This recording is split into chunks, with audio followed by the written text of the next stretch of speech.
Quero começar essa mensagem de Páscoa hoje fazendo uma pergunta para você. O que é que vem à sua mente quando você pensa em Páscoa? O que é a Páscoa para você? Para a igreja cristã, a Páscoa é a data mais importante. Alguns acham que é o Natal, mas a Páscoa é a data mais importante porque foi com a morte e a ressurreição de Jesus que o nosso destino eterno mudou. Isso impactou a nossa vida, não só na eternidade, mas desde agora. Ontem, Sexta-feira Santa, Deus me deu a oportunidade de acompanhar mais uma família enlutada no cemitério. A Márcia, a irmã da Marisete, ela não resistiu às sequelas da Covid-19 e veio a falecer. Nós oramos muito pela sua saúde, mas foi da vontade de Deus que isso acontecesse. E eu compartilhei com as pessoas que lá estavam que tudo aquilo que a gente estava vivenciando, aquela cena, né? Eu acompanhei essa família no cemitério ontem. Tudo aquilo que a gente estava vendo e vivenciando, apesar de parecer o fim, aquilo não é definitivo.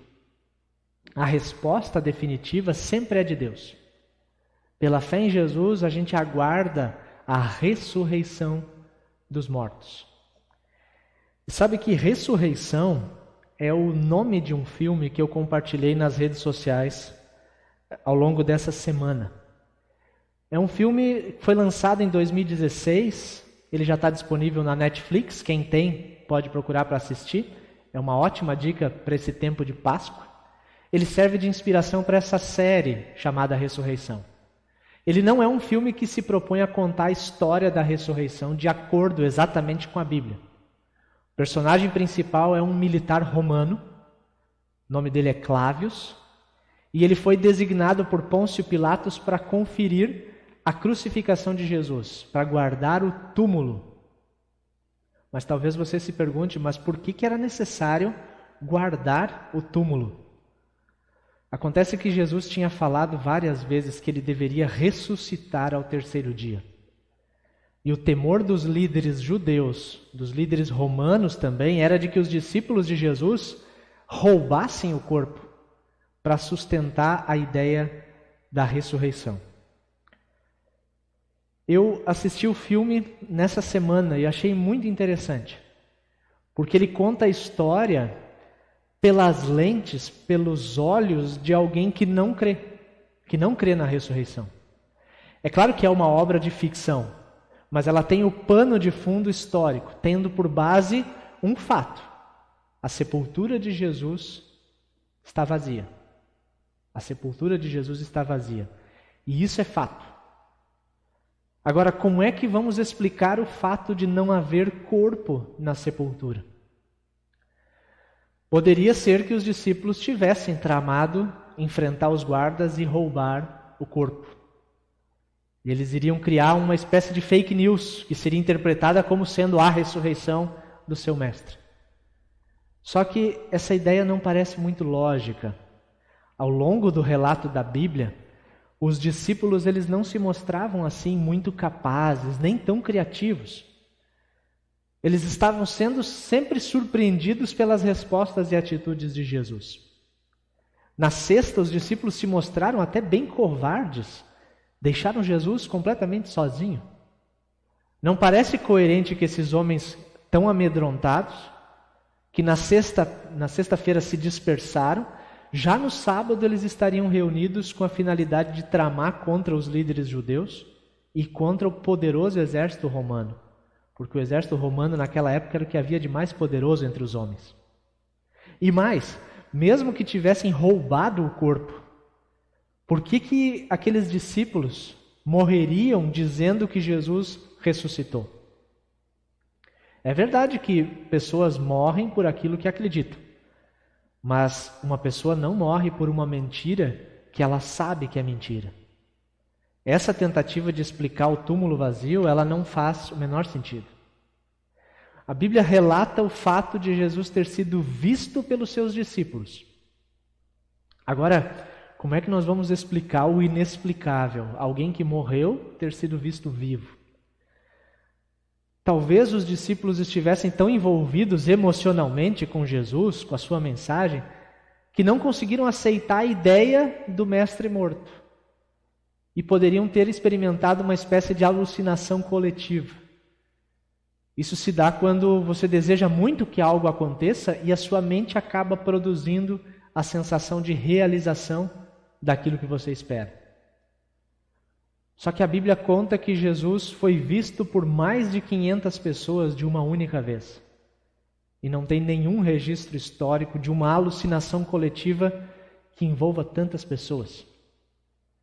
Algumas das testemunhas de Jesus ressuscitado não estavam nem no mesmo lugar, nem no mesmo momento, mas relatam as mesmas coisas. E mais, para que uma alucinação aconteça, sempre é necessário nutrir alguma expectativa. Um exemplo bem simples. Se uma pessoa acredita em assombração, se ela acredita que é perigoso ficar sozinha num determinado lugar que ela considera como mal assombrado, quando essa situação acontecer, provavelmente ao menor barulho ou uma toalha que se mova com o vento, ela já vai achar que está tendo uma experiência de assombração. Porque ela condicionou a sua mente para isso. Só que Jesus, ele é visto ressuscitado por pessoas que não criam nele, que não nutriam nenhuma expectativa de vê-lo vivo, e que ao vê-lo passaram a crer. É o caso de Tiago, irmão de Jesus, e do próprio apóstolo Paulo, que escreve muitas cartas no Novo Testamento. Nós continuamos com a mesma questão. Como é que nós vamos explicar o fato de um túmulo vazio? Já se tentou argumentar no passado que Jesus, ele não teria de fato morrido, mas ele teria apenas desmaiado na cruz. E que depois de colocado na sepultura, ele teria recobrado os sentidos, saiu de lá vivo e por isso foi visto por algumas pessoas. Essa ideia também não faz sentido quando você olha para todas as coisas que aconteceram. Jesus foi açoitado e espancado por toda a madrugada, de quinta para sexta. Nos últimos trechos da caminhada para o monte do sacrifício, ele precisou ser ajudado, porque os seus músculos, já dilacerados nas costas pelo açoitamento, mal tinham forças para fazer ele caminhar. Ele ficou preso com cravos na cruz pelos seus braços, pelas suas mãos. O seu lado foi perfurado por um soldado experiente. Diz a Bíblia que saiu água e sangue daquele lado. Isso é sinal de que o corpo já entrou em colapso, de que não tem mais vida naquele corpo. E aí imaginar que depois de tudo isso, Jesus simplesmente recobre os sentidos, levanta, remove uma enorme pedra selada pelos soldados, luta com 2 ou 3 soldados que estavam ali guardando o túmulo e sai caminhando. Acreditar nisso, sinceramente, é mais fácil crer que Jesus ressuscitou. Mas eu sei, a ressurreição não é algo que entra assim tão fácil na nossa cabeça. E eu quero ler com vocês um documento que foi escrito mais ou menos 25 anos depois daquele domingo de Páscoa, daquele domingo da ressurreição. É o texto de primeira carta aos Coríntios, capítulo 15, a partir do versículo 1 até o 9. O texto vai estar na tela para vocês. Irmãos, quero lembrá-los do evangelho que preguei a vocês, o qual vocês receberam e no qual estão firmes. Por meio deste evangelho vocês são salvos, desde que se apeguem firmemente à palavra que preguei. Caso contrário, vocês têm crido em vão. Pois o que primeiramente lhes transmiti foi o que recebi: que Cristo morreu pelos nossos pecados, segundo as Escrituras, foi sepultado e ressuscitou no terceiro dia, segundo as Escrituras. E apareceu a Pedro e depois aos 12. Depois disso, apareceu a mais de 500 irmãos de uma só vez, a maioria dos quais ainda vive, embora alguns já tenham adormecido. Depois apareceu a Tiago e então a todos os apóstolos. Depois destes apareceu também a mim, como a um que nasceu fora de tempo, pois sou o menor dos apóstolos e nem sequer mereço ser chamado apóstolo, porque persegui a igreja de Deus. Esse documento, ele foi escrito 25 anos depois da ressurreição. 25 anos depois da ressurreição de Jesus. E a primeira evidência da ressurreição é de que os discípulos viram. Olha só o que diz o versículo 5 de que nós lemos. E apareceu a Pedro e depois aos 12. Os evangelhos não têm vergonha de dizer que os próprios discípulos, vendo Jesus ressuscitado, num primeiro momento, duvidaram. Era uma coisa muito fora da expectativa. Jesus tinha falado algumas vezes sobre isso, mas a ficha não tinha caído para ninguém. E esses 12, deixando apenas João de fora, foram perseguidos e mortos de forma violenta porque eles continuavam afirmando a mesma coisa. O Jesus crucificado e morto na cruz ressuscitou no terceiro dia e ele está vivo. Eles poderiam negar essa crença e ter a vida poupada. Provavelmente ouviram muitas vezes: negue esse Jesus ressuscitado e você viverá. Mas como negar algo que eles tinham visto com seus próprios olhos? Talvez Tomé tenha dito: eu toquei com o meu dedo nele. Os discípulos de Emaús poderiam dizer: nós jantamos com ele. Nós jantamos com ele já ressuscitado. Paulo poderia ter dito: eu nem conhecia ele pessoalmente, mas um dia ele apareceu para mim e me disse: Saulo, Saulo, por que você me persegue? E isso mudou a minha vida completamente. A segunda evidência que nós temos está no versículo 6. Depois disso, apareceu a mais de 500 irmãos de uma só vez, a maioria dos quais ainda vive, embora alguns já tenham adormecido. Muito interessante Paulo mencionar que a maioria ainda vivia na sua época. 25 anos depois, essa verdade poderia ser verificada com essas testemunhas vivas da ressurreição. Foi uma experiência única e essas pessoas podiam contar ainda com detalhes sobre o que tinha acontecido. A gente pode pegar até uma situação da nossa época como exemplo. E eu digo da nossa época porque eu vou entregar agora a idade, pelo menos a minha, né? E talvez de muitos aí. Os mais jovens não viram. Talvez nem nascidos eram. Perguntei antes para a Júlia, que está aqui no computador, ela disse que não estava nem em projeto. Mas quem de vocês, os mais experientes, viveram essa experiência há mais ou menos uns 25 anos também, 26? Quem viu a conquista do Tetra de futebol pela televisão? Quem de vocês viu essa conquista? Tem uma imagem aí do Dunga levantando a taça do Tetra, né? Eu tinha só 10 anos, mas eu me lembro muito bem daquele dia. Minha família tinha comprado a primeira televisão colorida, de 20 polegadas. A TV foi colocada na área lá de casa e tinha muita gente vendo. Mas para aqueles que viveram, né, que foram testemunhas oculares desse dia da conquista do Tetra, posso fazer algumas perguntas só para a gente ver se vocês também conseguem lembrar desses detalhes. Quem foi, contra quem o Brasil jogou a final? Contra quem o Brasil jogou a final da Copa do Mundo de 94, vocês lembram? Contra quem? Foi contra a Itália, né?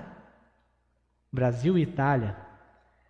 Quem era a dupla brasileira de ataque que fez muitos gols ao longo de toda a Copa? Quem era aquela dupla? Vocês em casa devem ter dito Bebeto e Romário. E foi eles mesmos.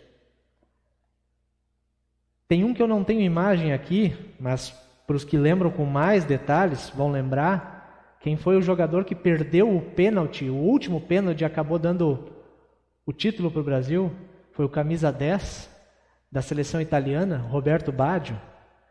Mas eu acho que a pergunta mais difícil é a seguinte: quem foi o narrador que narrou aquele jogo da final? Quem foi? Galvão Bueno, né? Que já deu tantos memes hoje em dia para nós com aquela clássica expressão dele, é tetra. Trazendo aqui para o nosso assunto de hoje. Hoje alguém poderia dizer também assim, esse assunto que o Brasil foi tetracampeão, ele não aconteceu. Isso foi um mito. Os torcedores que gostavam da seleção naquele ano é que criaram esse mito. Ou ainda, as pessoas estavam tão envolvidas com a seleção naquele ano que tudo não passou de uma grande alucinação. Ou mais, foi uma invenção da FIFA e da Rede Globo. Se dissesse isso hoje, quantos acreditariam? Consegue perceber? Esse era o sentimento da igreja de Corinto quando Paulo falava sobre o fato da ressurreição. Mesmo já tendo se passado cerca de 25 anos, muitos ainda estavam com os detalhes bem gravados na sua mente, no seu coração. Uma terceira evidência do fato da ressurreição é mencionada nesse trecho. E essa terceira é muito forte. É o testemunho daqueles que não acreditavam, o testemunho dos céticos. Depois apareceu a Tiago, depois apareceu também a mim, é Paulo quem está escrevendo isso, que perseguia a igreja de Deus. Tiago, o irmão de sangue de Jesus, ele não era seguidor de Jesus. Ele não acreditava que Jesus era quem ele dizia ser. E convenhamos, não é para menos. Imagina você que tem um irmão, você ouve desse seu irmão que ele é o Filho de Deus, que ele é o Messias que deveria vir para salvar o mundo. É difícil de acreditar. Mas quando Tiago tem um encontro com Jesus ressuscitado, ele passa a crer. Tiago também crê. Saulo era perseguidor da igreja. Mas quando Jesus ressuscitado se mostra a ele, ele se torna também um discípulo. Se as testemunhas da ressurreição elas fossem apenas os 12 que estiveram com ele ao longo de 3 anos, enfrentaram muitas coisas do seu lado, eu até concordo que o argumento seria um tanto fraco. Mas nós contamos com o testemunho de gente que era contra Jesus. Assim como o personagem principal do filme, aquele militar romano que não acreditava. E que mais ao final do filme, quando perguntado se ele acredita na ressurreição, porque o filme todo é como se ele estivesse contando. Já estou dando um spoiler do filme aqui, né? Mas o filme dá essa ideia de que ele está contando o que ele viu, o que ele viveu. E aí a pessoa que está ouvindo pergunta, você acredita na ressurreição? E ele responde, eu acredito que eu nunca mais serei o mesmo. Nunca mais serei o mesmo. Ou seja, o fato da ressurreição de Jesus teve um efeito direto na vida de quem viu e creu. E Jesus fez questão de dizer para todos nós que não vimos. Felizes, bem-aventurados são os que não o viram e mesmo assim creram. Uma palavra que eu compartilhei com a família enlutada ontem e que sempre faço questão de ler em cerimônias de despedida é desta mesma carta de Paulo aos Coríntios. A mesma carta de Paulo. Diz assim, está na tela para vocês. Se a nossa esperança em Cristo só vale para esta vida, nós somos as pessoas mais infelizes deste mundo. Mas a verdade é que Cristo foi ressuscitado. E isso é a garantia de que os que estão mortos também serão ressuscitados. Jesus ressuscitado é a garantia de que os que estão mortos também serão ressuscitados. Afinal, o que é a Páscoa para você. Para mim, a Páscoa é um fato. É um fato. Um fato louco, é verdade. Um fato inexplicável. Um morto que voltou a viver. Mas ainda que eu não consiga explicar, continua sendo um fato. O túmulo está vazio. Jesus está vivo. E esse fato traz um efeito. Ele produz um efeito, produz uma reação e também uma esperança. Por isso eu convido cada um de vocês para ao longo do mês de abril nós continuarmos ouvindo, pensando e refletindo sobre esse fato do túmulo vazio, que para alguns é loucura, mas para quem crê, diz a Bíblia, é o poder de Deus para salvar. Amém.